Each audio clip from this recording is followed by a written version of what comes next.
What's going on, everybody? Man, we got another great show for you all tonight.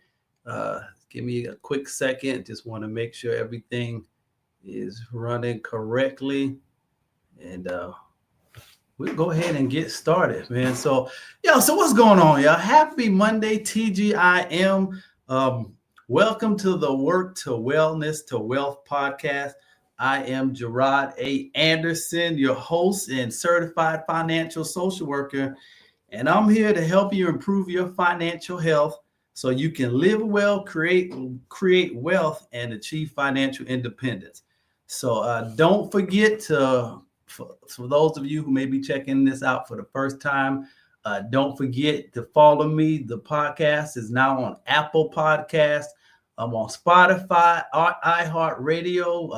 I'm on YouTube or your favorite podcast player. So, man, we are spreading this message through every outlet that we possibly can. So please, man, support, download, subscribe, comment, do all those great things. Let me know what your thoughts are, how you feeling about the content. And if you got any questions or anything that you would like to see me cover, please let me know.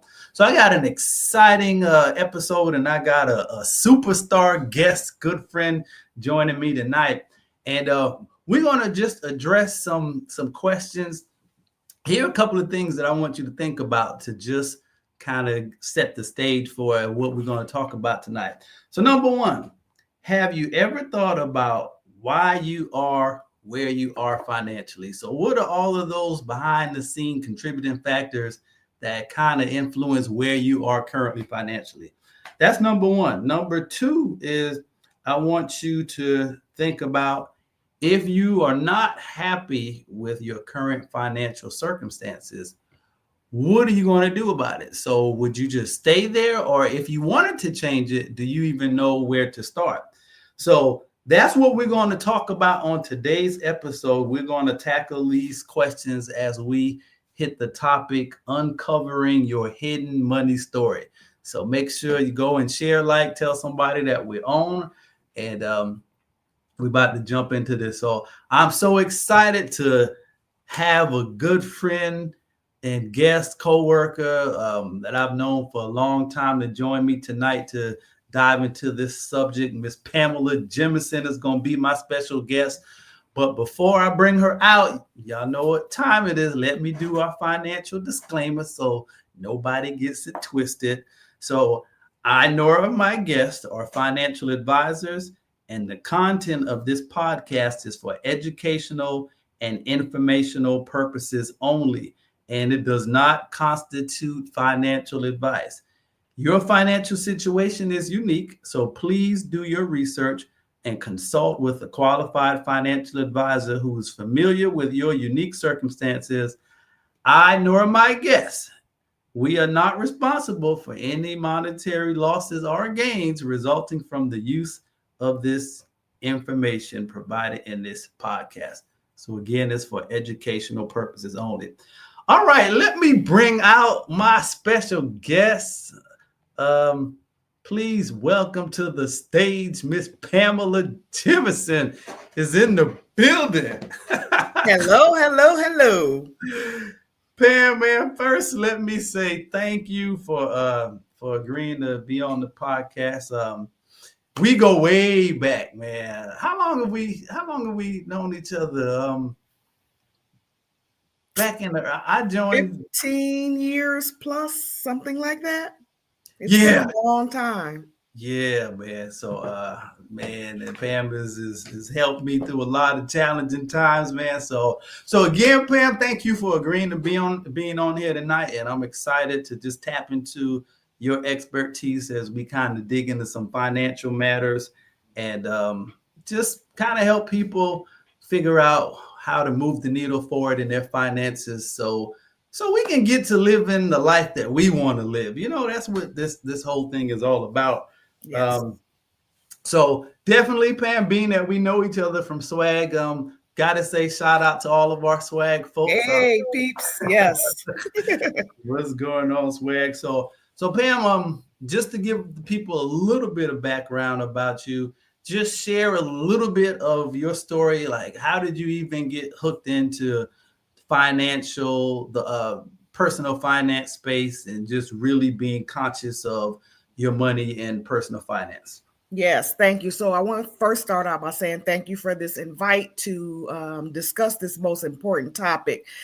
Finances is huge, and one of the things that I think that I realized early on is that we have to talk about it, and as a society, we have not always opened up the doors to allow people to discover where they're at and where to go and how to do things differently. So as a social worker, when I became aware of this financial social work program, which was like a wellness program for social work professionals to be able to help people look at the behaviors and the actions and the thoughts behind their money to help them improve their money, of course, became very intriguing to me. And so, as you did, I also went through that certification process to learn more, to gain that certification, to be able to give that information, especially to our community of social workers. You know, we're always kind of labeled as the people that don't make a lot of money, which, you know, depending on what you're doing, may or may not be true. But as we have learned in that certification program, it's much deeper than the amount you make. Yeah, Pam, you then went into half of my notes for tonight, but you hit on a lot of good stuff, and we're gonna touch on a lot of that tonight.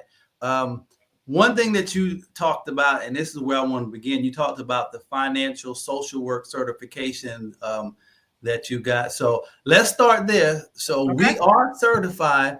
I know a lot of people, they was just like, well, how you just started talking about money? But we did put in some work to get educated in this area. So Pam and I are certified financial social workers. And so, it's funny, Pam, because I didn't even know that you had gotten a certification. And so we Actually. was at a conference a couple of years ago, and the lady who created the certification program Mhm. was there, and she spoke. And this is like instantly when I saw the subject, I was like, "Oh man, combining finances and health and wellness and social work."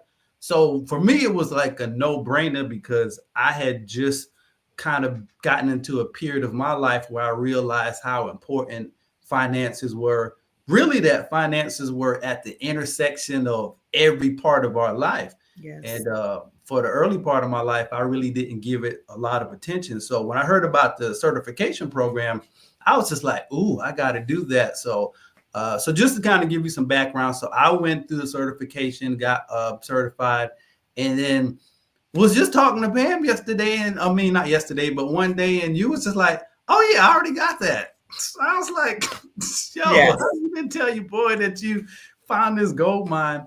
And so once I found out that she had it, we just began to talk, and like organically, we was like, "Man, we really have to spread this word of financial wellness," because we touch on that a lot as social workers, just wanting people to be able to live a higher quality of life and removing barriers. But um, truth be told, Pam, most of or a lot of the barriers that we address as social workers are financial in nature. Would you agree with that? I totally agree when we talk about thoughts and behaviors and actions, definitely. But I was going to back up and say, remember, even before financial social work certification, we talked a lot about money. We did. We Yes, did. stocks and bonds and what we're doing and what's next. And so I think that we're both very intrigued with learning more about money and how to create that financial wellness piece. Yeah, and you brought up a good point. It's so important for you to have somebody that you can talk money with. So a lot of people are so taboo about, Right. finances and wealth. So I mean, it's really, really, really good to just have somebody to bounce some things off of where finances are concerned because it impacts every part of our life. So Pam, so let's do this. So since we started out with the financial social work piece, a lot of people, I'm sure, are probably unfamiliar with this term. I know I had never heard of it before.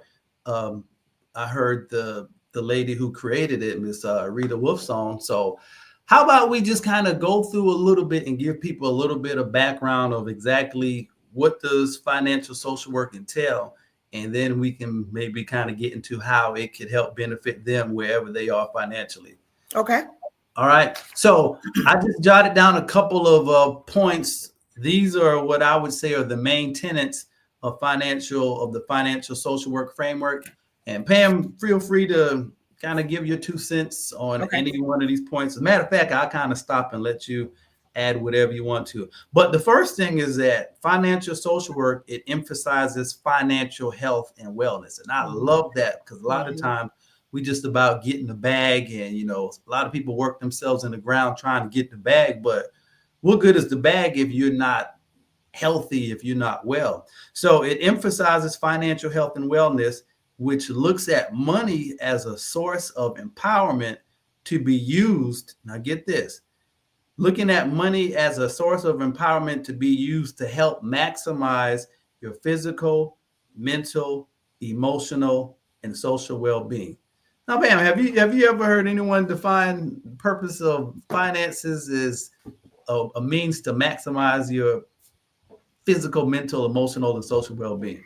No, that's social work stuff. That's sociology kind of stuff. We don't talk about that when we talk about finances. As a matter of fact, again, as I stated, finances is not really a topic that we like to talk about. It's kind of taboo. So when you look at that health and wellness piece, it seems like that would be like the initial stages to be able to do things properly. One thought that when you said that, I was thinking about lottery winners and how they get all of this money and they're broke very soon because again those thoughts, behaviors, that health and wellness piece has not happened for them, so they're just kind of going through life not knowing what to do, how to do. So I think that this is the important piece, that we educate and continue to educate people about how to get to that healthy place.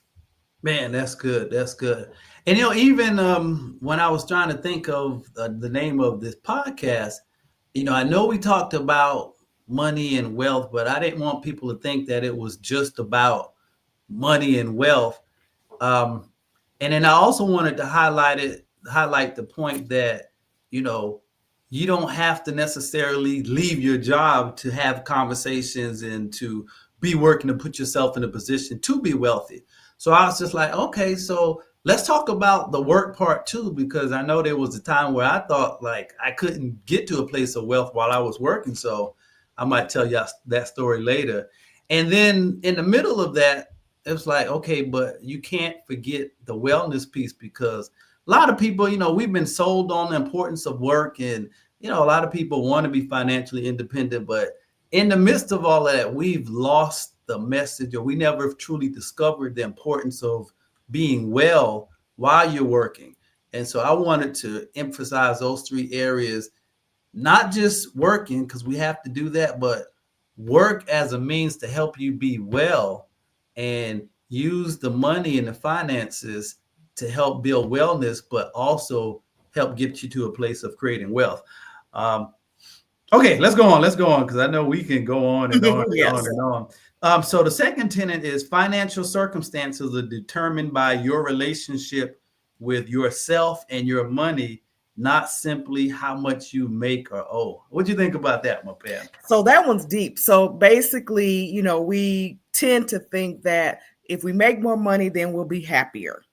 And the Mm, reality is that you have to deal with the relationship that you currently have with money in order to get to a space where things are considered to be healthy in order to deal with the aspects of your life. So I think that, again, we're going back to that education piece. I don't think these are things that have truly ever been talked about. We're kind of just thrown into adulthood and kind of let's figure it out as we go along. So I think that this certification process definitely taught me to look at things from that behavioral model to determine what my next steps were going to be. And also, when you talked about the wealth piece, it's going to be different for everybody. Not everybody's wealth is going to be on the same level. That's good. My needs are not necessarily your needs, and so we have to figure out personally where we want to be. That's good. Mm-hmm. That's good. So, key point to take out of all of this, no matter where you go or what you do in life, is two things that you're never going to be able to escape from. Number one is yourself, and number two is the need for finances. So I love it that it starts with you. Like, we can talk all about strategies, but it's ultimately going to start with you and your relationship with yourself, and then your relationship with money. All right, let's go on. Where did I leave off at? So financial circumstances determined by your relationship with yourself and your money, not how much you make. Oh, next one is those relationships, that being your relationship with yourself and your money, they drive your financial behavior. And your financial behavior, it includes how you earn money, how you spend money, how you save money, how you share and borrow money.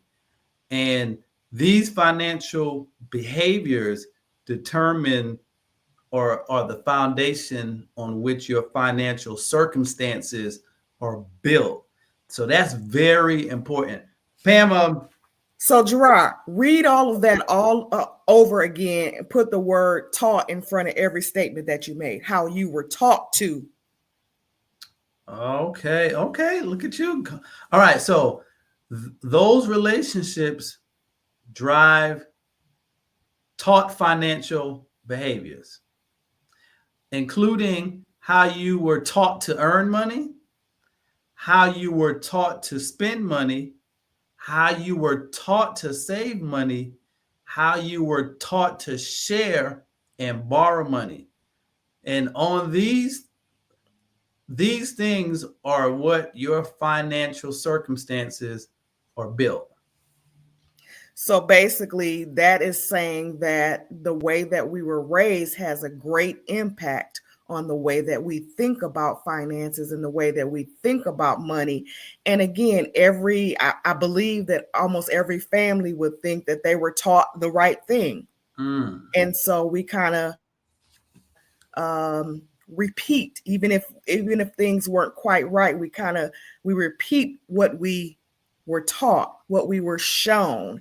And so when we look at this financial social work piece, we're looking at changes that may need to be made in order to change our thinking about money. And the first one would be that money doesn't necessarily have to be taboo. Now you just dropped some bars there. I don't know if you even know that you just dropped some bars there. But while you was talking, so what came to mind for me is that a lot of times we didn't even know that we were being taught. Like, of Right. course, in school, you are aware that I'm in a classroom and I'm being taught by a teacher. But when it comes to finances and just life, you were being taught things based on what you heard, based on your Yeah. experiences, based on the example that was being set before you.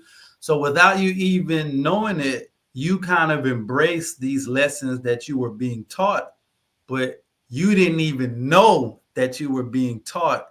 And now think about this.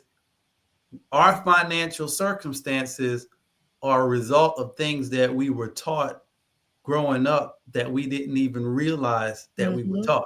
Mm-hmm. Mm-hmm. That's good, man. And so, how many of us have thought about those lessons, whether they were good or bad, and whether or not we need to make changes?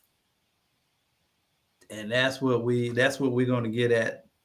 The changes, like if you were taught something, and not necessarily that it even had to be wrong, Pam, but it just may be that it served you well in one season of your life. And for the season that you're in now, it doesn't serve you well anymore. So you may need to let that go and replace it with something else. Yeah, Um, I think we do the best with the information that we have at the point that we have it. So, correct.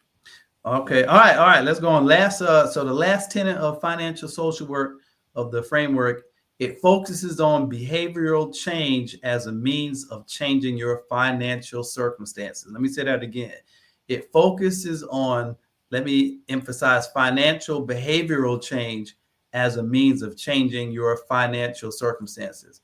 So that kind of speaks to what you were just talking about, Pam, the importance of changing the behavioral piece of how you interact with your money as a means to changing your financial circumstances. Yeah, so exploring those thoughts, feelings, and attitudes towards money. Man, that's good. We can stop right there. And I think We're people. done? Okay, cool. Hey, that's just the tip of the iceberg. All right. So next I wanted to go into a quick 3-step process. And it's basically what we just covered, but the 3 steps of this whole framework that we want to bring it all together. So step 1, just so you all are clear that, and you can use it in your own personal life. Step 1, you have to change your relationship with yourself and money. So specifically seek to understand the where, the why, the when, and the how of your relationship with money. Step number 2 is change your thinking where money and finances are concerned. So that's your thoughts, your feelings, your attitudes, and your beliefs about yourself and money. And then the third step of the process is change your behavior. And as we said, and Pam, I love that you emphasized taught how you were taught to earn money, how you were taught to spend and save money, how you were taught to borrow, save, and borrow money. So the only thing I want to touch here is how we were taught to earn money. So for the overwhelming majority of most of us, the only way that we were taught to earn money was going through the process of getting an education so you can get a job, so you can earn money. So go to school, get your degree, get a job so you can earn money. And so I think one of the biggest things that we were taught was that a job is the only way that you can earn money. And that's simply just not true. But if you weren't taught anything else, and I think, Pam, this is where a lot of people struggle at, you can only default on what you know. Mm-hmm. And so if I need more money and I was only taught to earn money through a job, guess what's the first thing I'm going to do if I need more money? Mm-hmm. Go and try to find me another job. Mm-hmm.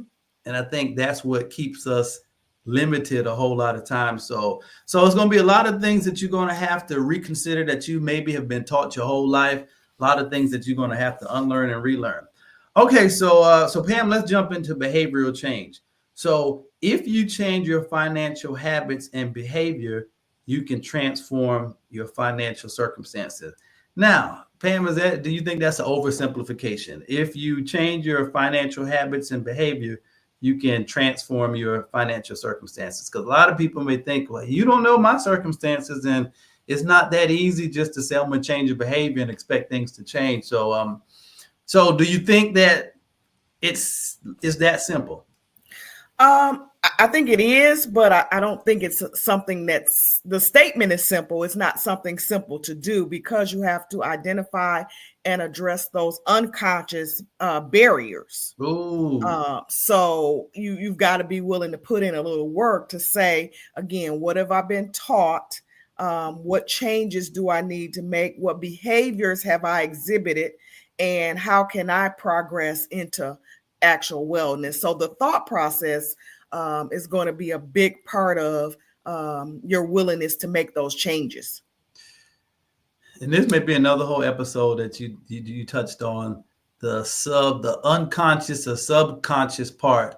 So there are aspects of our belief system about money on the inside of us that are even beyond our conscious awareness because they were planted in there when we were young children, even infants sometimes. And unbeknownst to us, those subconscious thoughts are pretty much running the show of a lot of the behaviors and the habits that we've developed about money.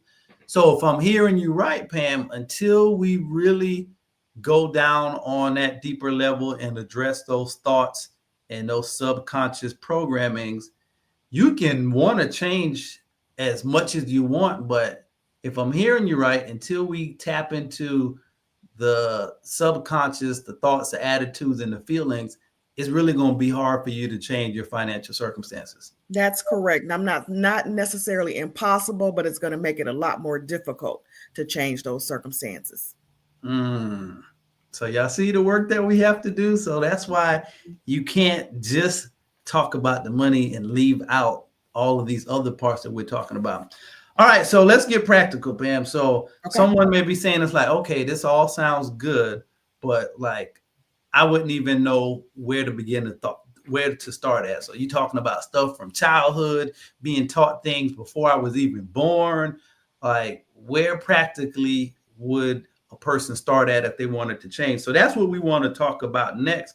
And so really though, we said all of the things that we just covered as a foundation to what we're going to segue into now. And that is starting with your money story.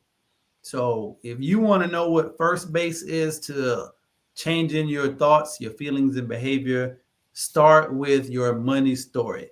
And so let me just read this quick thing, and then we will get into some more practical examples of what your money story is.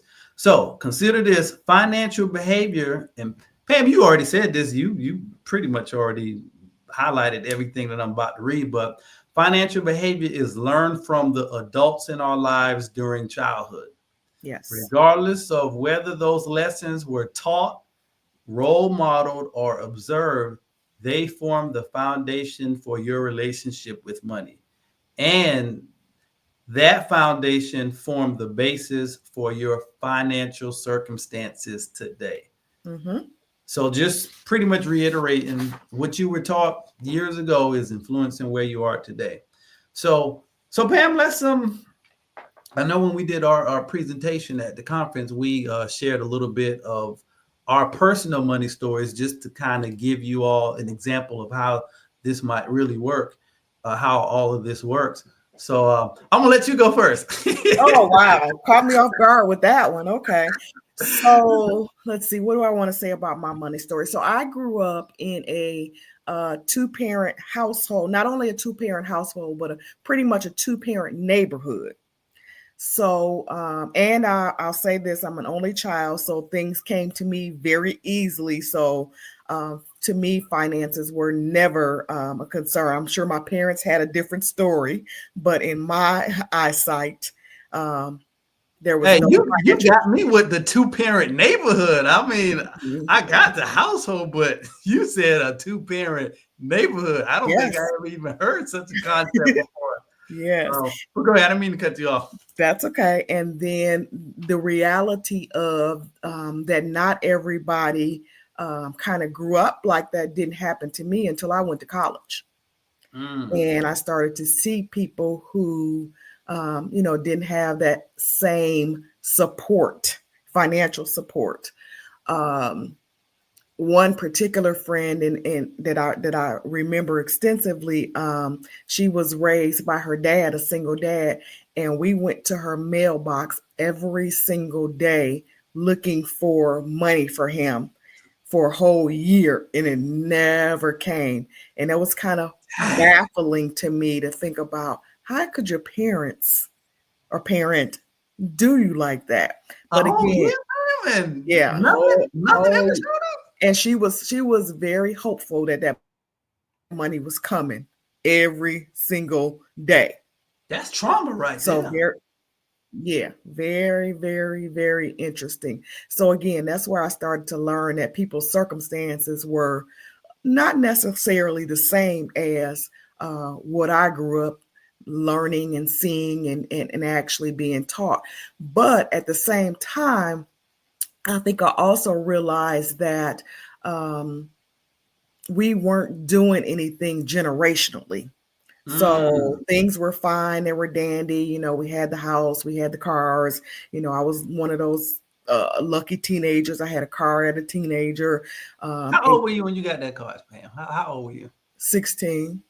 God, dog. Yeah, you had a good. I didn't get my first car till I was like a junior in college, and then that car was already 20 years old when I got it. But I digress. Go ahead.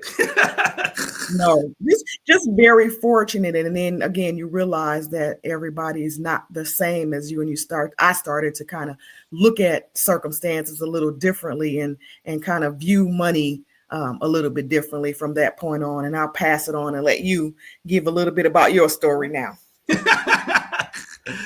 Yeah. So one of my earliest money stories, I remember my father, he used to work in construction and he spent a lot of time outside. And I remember he used to come home and he used to wear short sleeve shirts, and the lower part of his arm was like black just from being in the sun all day, and his face was like burnt really dark. We don't really burn, but um and compared to the rest of his body where he had clothes, it was like a noticeable discoloration. And so just that image alone kind of triggered a thought in me. It's like, man, I want to make sure that I don't have to get an outside job. And so that was like the first thing. I want to make enough money where I don't have to be outside working in the sun all day. And then I remember that he used to wake up 4 o'clock every morning to go to work. And just even that, it's just like every day for the majority of a year, imagine having to wake up 4 o'clock in the morning to go to work before the sun is even up. And so that was another thing that I was like, I don't want to have to work my whole life waking up like at an alarm clock my whole life at 4 o'clock. I just said 4 o'clock in the morning. So I think those were some initial seeds. And then as I progressed on, another significant money story for me was, my mom was an educator, so I went to college and got the master's degree and did all of that, and then I got my first job in as a school social worker, and I was excited about that because it's like I was following this blueprint, man, and somehow, Pam, we just thought we was going to end up rich. Like, Correct. you go to school and Yes. get your degree, you're going to get buku money, and one day you just going to wake up a millionaire. So that was the thought that I had. And so what ended up happening, I got a job where I did an internship at, and I was just so happy to get a job because they offered me a job after I did the internship. I didn't even ask them how much I was going to be making. And so been there, done that. Just so happy. Oh, I can check this off the list. I got a job. So with a master's degree, I did my research. I was expecting to make at least about $45,000, $40,000 to $45,000.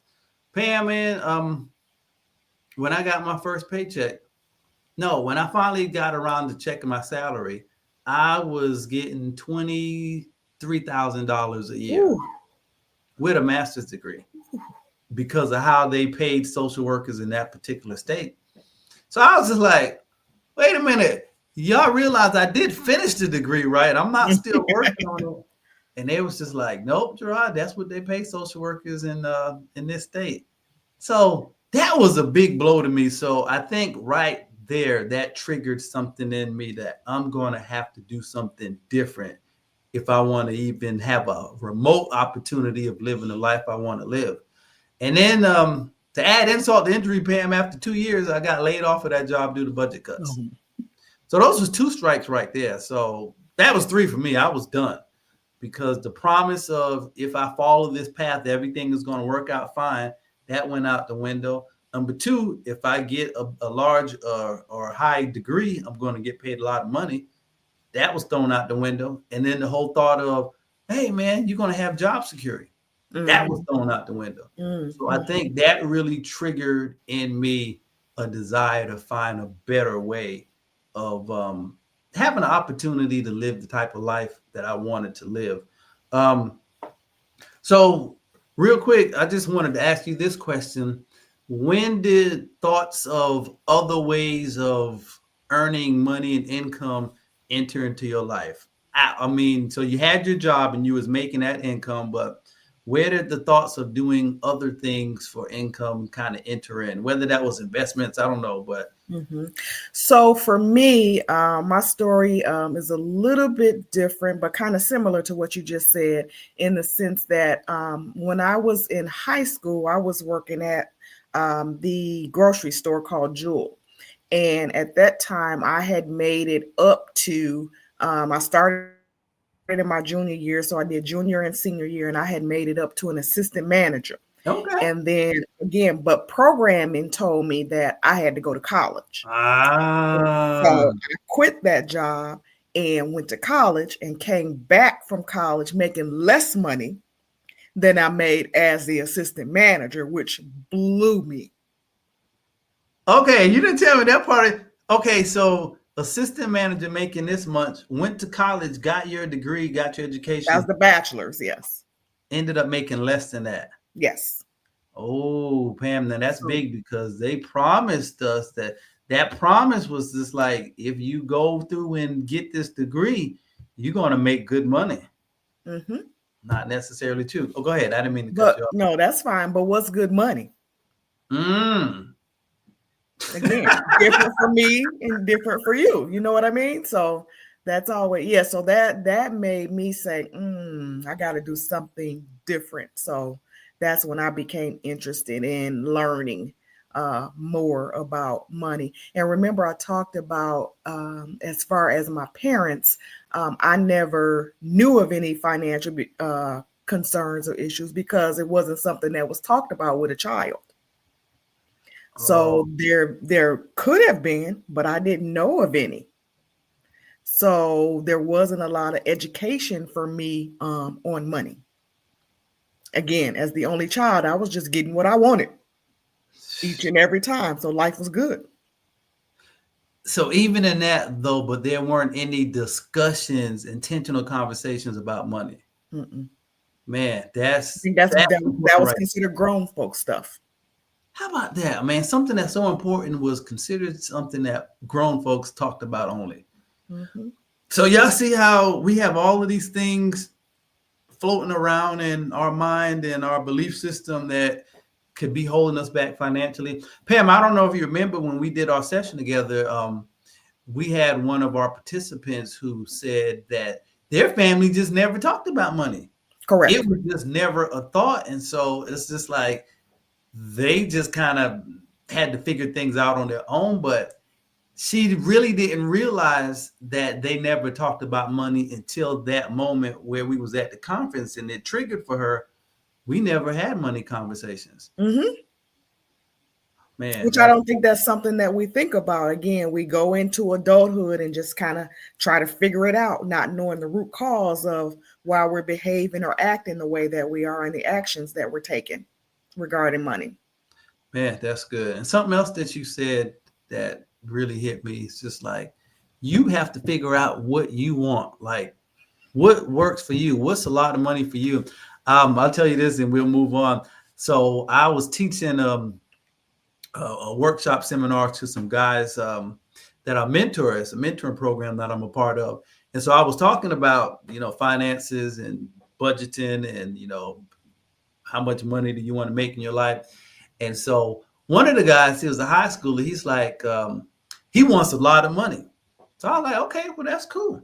I asked him, I said, how much is a lot of money? Mm-hmm. He said, oh, maybe about $10,000 a year. Ooh, His okay. brother looked at him. He's like, "Man, what you talking about? That ain't no money."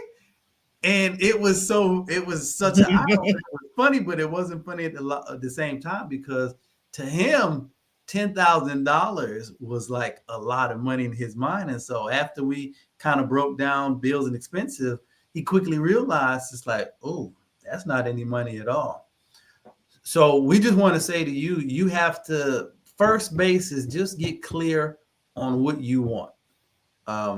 What's required for you to live the type of lifestyle that you want to live for your family or whatever the case may be.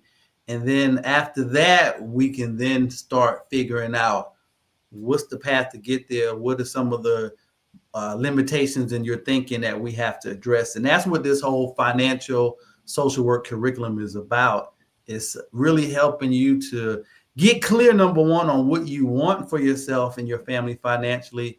But then we have to figure out like what are the programmings and the roadblocks and the limiting beliefs that could keep you from getting there.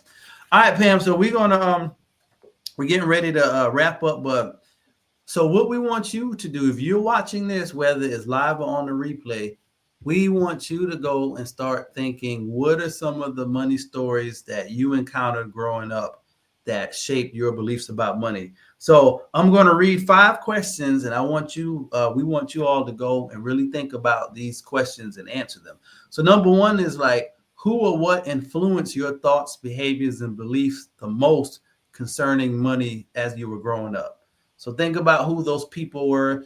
Like we talked about the person in our workshop. They didn't talk about money in her household, so maybe it wasn't her parents as a result of conversation, but then it could have been her parents just watching how they handled money, or the experiences they had where money was concerned. Question number two is, what were the main messages you received about money? So the some of the common ones, money doesn't grow on trees, and you got to work 3 times as hard just to get the same as other folks get. And so just want you to be conscious of what were those messages that you heard growing up that maybe you carry with you even to this day. Number three is, which of your childhood money messages do you still carry with you today? Number four, which one experience had a significant impact on your thoughts and your behaviors around money? And then number five, what money beliefs did you hold as a child that you need to let go of as an adult?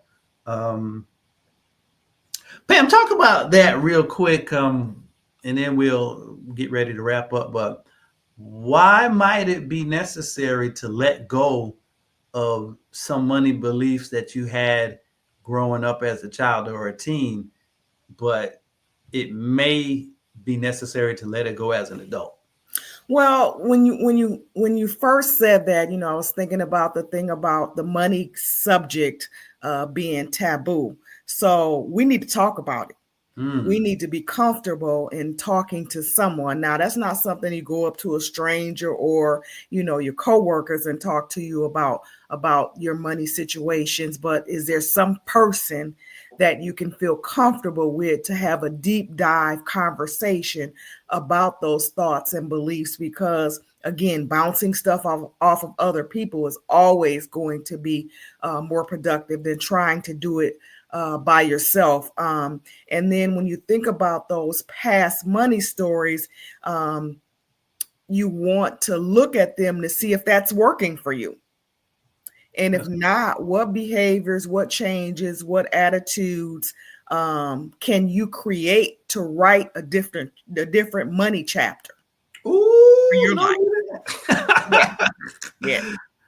That's the word for tonight. It's time for you to write a new money chapter for your life. That right there is good, Pam. That might be a book right there. It's time for you to write a new money chapter for your life. And this is something that just hit me when you was talking. Man, how many of us are holding on to things that are no longer working in our lives? Yes. It's not even above not working, it's holding you back. Mm-hmm. And we hold on to it because that's the only thing that we know, or that's how my mama, my grandma, big mama them did it. And it's so crazy. Everything in society is changing, technology is changing, everything is constantly shifting. So how much more do you need to shift your thoughts and your beliefs to keep up with the pace of changes in the world that we living in today, versus holding on to something that you learned back in that was sweet in the 80s, but baby girl, we in the 2020s now. So you're gonna have to develop some new ways of thinking and some new ways of doing some things. Man, Pam, that was good. That was Financial good. healing, that's what we're about. That's what we're about: Mhm. financial health and healing. So Pam, let's transition a little bit. So you got some things that you've been working on. So we have a lot of tools that we try to use to help bridge the gap for people's financial literacy and just your goals of where you are to where you want to be. So you have this product, and I love it. When you showed it to me, I was like, "Ooh, this is going to help a lot of people." It's called PJ's Financial and important document checklist. So tell us a little bit about this document and how it can help people on their financial journey. So, in another instance in my life, I had the opportunity to be the executor of an estate, and I learned a lot through that.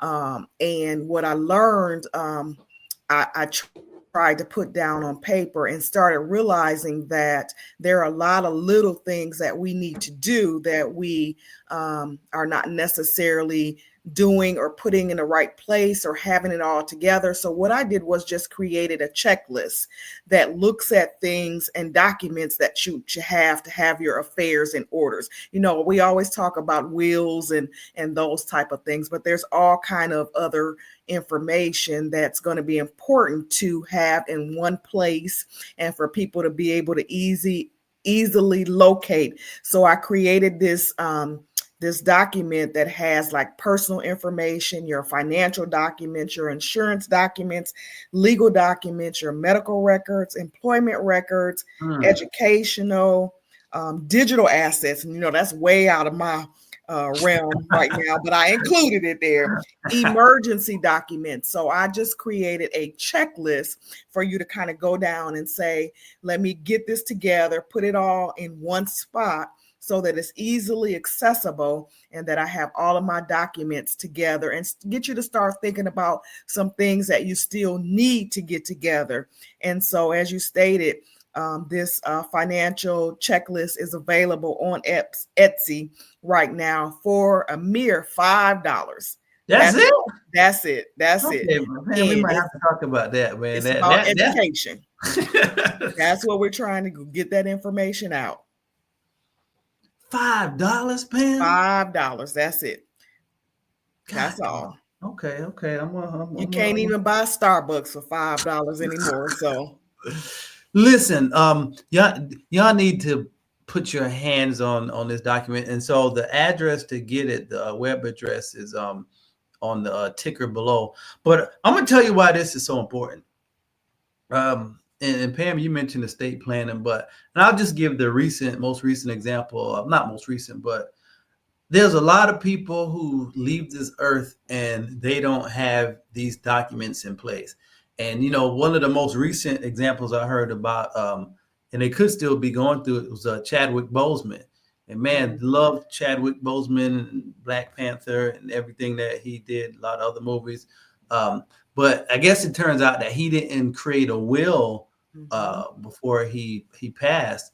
And now his family, they're going through that fight of, I mean, you think about his whole life's work, they're having to fight to get what he worked his whole life for. That, of course, he wanted it to go to his family.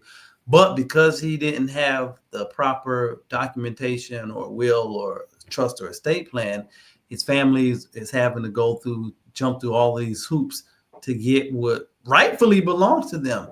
And pay for it. Oh, and they're having to pay for it. Mm-hmm. That's huge right there. You having to pay for what's rightfully yours. Mm-hmm. And so imagine having a document like the one Pam has created, where all you have to do is already laid out. You just have to do the work and be able to check the box off. And like she said, you want to get all of these documents and put it in a central place.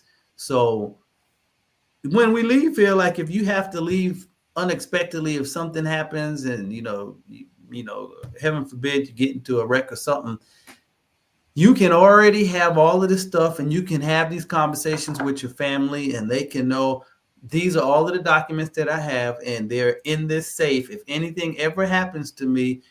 And Pam, don't you have something on there with combinations and passwords too?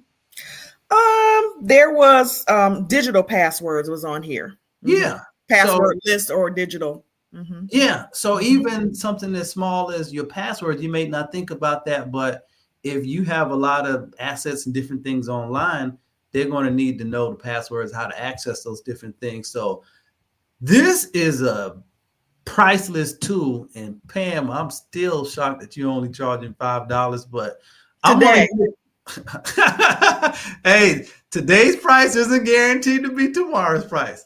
So if you're watching this, go to this web address on the ticker and go ahead and pick this up. And don't just get the document and not do the work. Yes, Like, if it has will on there, and I'm so happy, I it just does. completed a will a couple of months ago, and it was just such a peace of mind to know that at least I have a plan to kind of exceed my life here, and whoever's here, they have something to go by.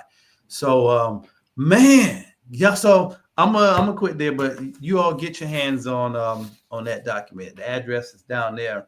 And so Pam, we both provide financial social work services. If people want to connect with you, what do they need to do? They can email me at jemerson&associates@gmail.com. Okay. So if Jemerson, you the last name, uh-huh. and associates@gmail.com. Jemerson and Associates at gmail.com. So we both have different coaching services we provide. For me personally, go to my website, and I put that down there as www.jarodaanderson.com. Y'all go check that out. I have a bunch of free resources for people watching this podcast. I got a special sale going on now. I have a book. Matter of fact, I think it's on the wall here. Yeah, grab that book. We need that book.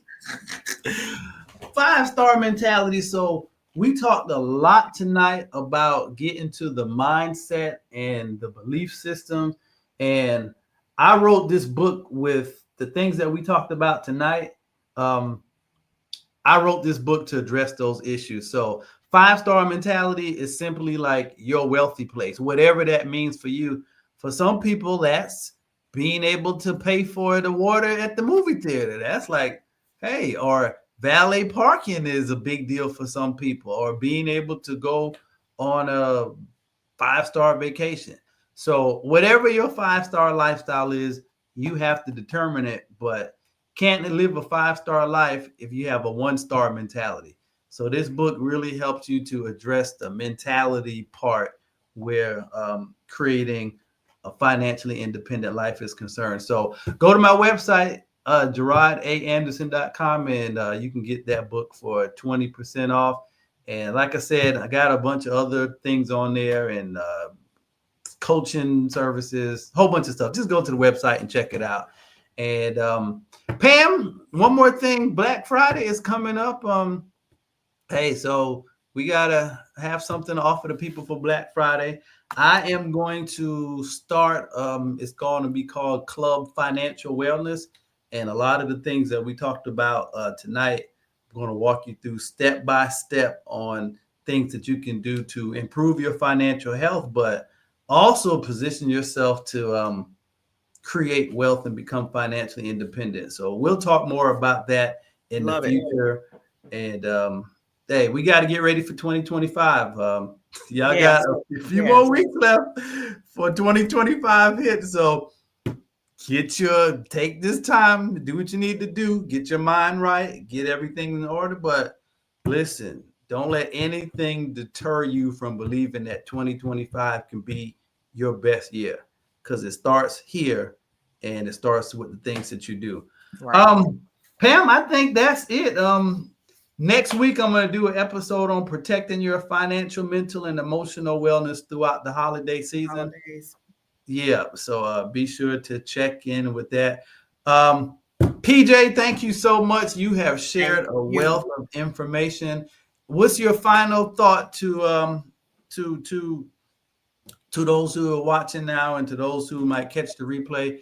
Just give one more nugget and we'll sign off for the night. I don't have anything new, but I will say start the conversation. We have to become comfortable in talking about our money and where we're trying to go. And again, it's not about how much you make. It's about the thought processes behind what you're doing with your money and the behaviors that you're exhibiting. So find that person, talk about it, get into some of those coaching programs if you need to. Just do whatever it needs to educate yourself, because that's going to be important, especially in 2025.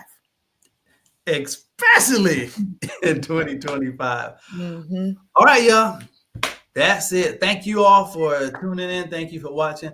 Pam, thank you so much for joining me tonight. And this is just our first episode now. So, we got a lot more that we can uncover that we'll do in the probably in 2025. So you all stay tuned. But appreciate you all. Make sure you go check out my website, and you all have a good day. And we'll see you on the next episode.